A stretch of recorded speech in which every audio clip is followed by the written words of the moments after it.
Vladimir, the boy hunter, Usov, Russia's forgotten child killer. Faint winter wind, distant echo of children laughing, then silence. Low, haunting tone. Moscow, 1974. The Soviet Union is strong, proud, a society that insists there is no crime, no madness, no monsters. But deep inside one young man's mind, something is breaking.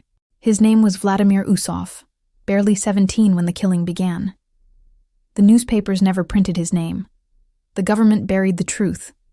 But history remembers him as the boy hunter.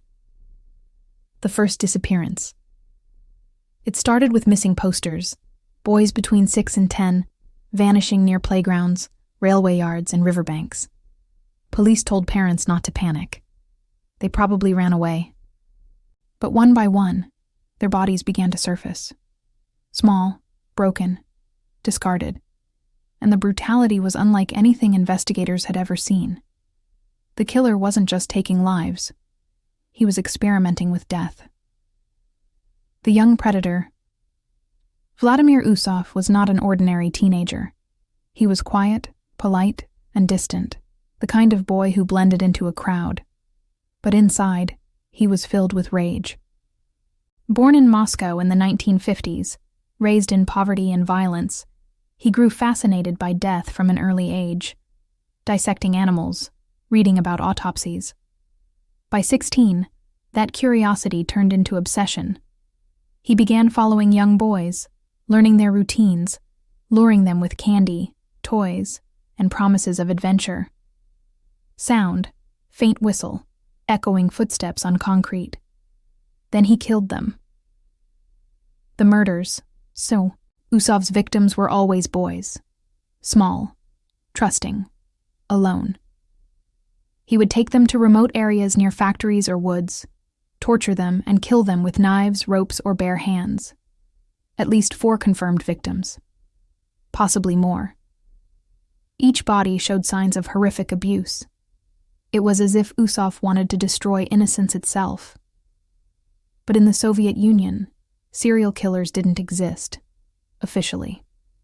The regime refused to admit there was a predator on the loose, so the deaths were labeled accidents, until one investigator refused to look away. The capture. A detective noticed a pattern, the same witness appearing near multiple crime scenes.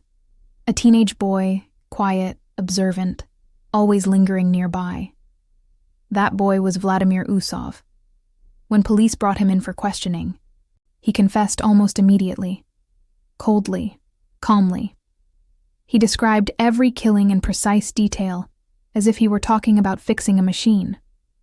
Sound, typewriter clicks, slow ticking clock. He told investigators, "I didn't want them to grow up. I wanted to keep them as they were." The verdict. The Soviet courts deemed Usov criminally insane. He was sentenced not to prison, but to a psychiatric institution, where he remained for decades. The government covered up the case, fearing it would shatter the illusion of a perfect society. To this day, few outside Russia have ever heard his name. No interviews, no photos, just whispers of the boy hunter. The legacy of silence. Vladimir Usov represents a dark truth. Even in a society that denies evil, it still festers in the cracks.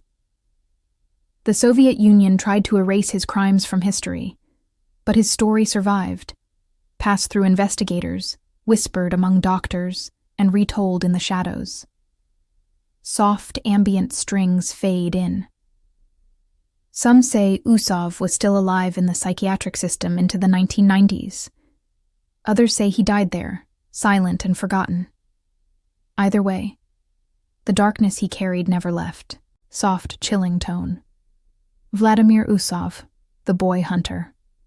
A teenage killer who hunted innocence itself, and proved that monsters can be born even under the Iron Curtain.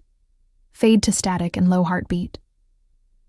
Next time, we travel south, to a convent in Greece, where a woman known as Miriam Soulakiotis, the killer nun, turned faith into fear. Be sure to like and subscribe to Etris Tone 10, head over to Podbean and check out The Ghost of Gonzo, Hunter S. Thompson AI version.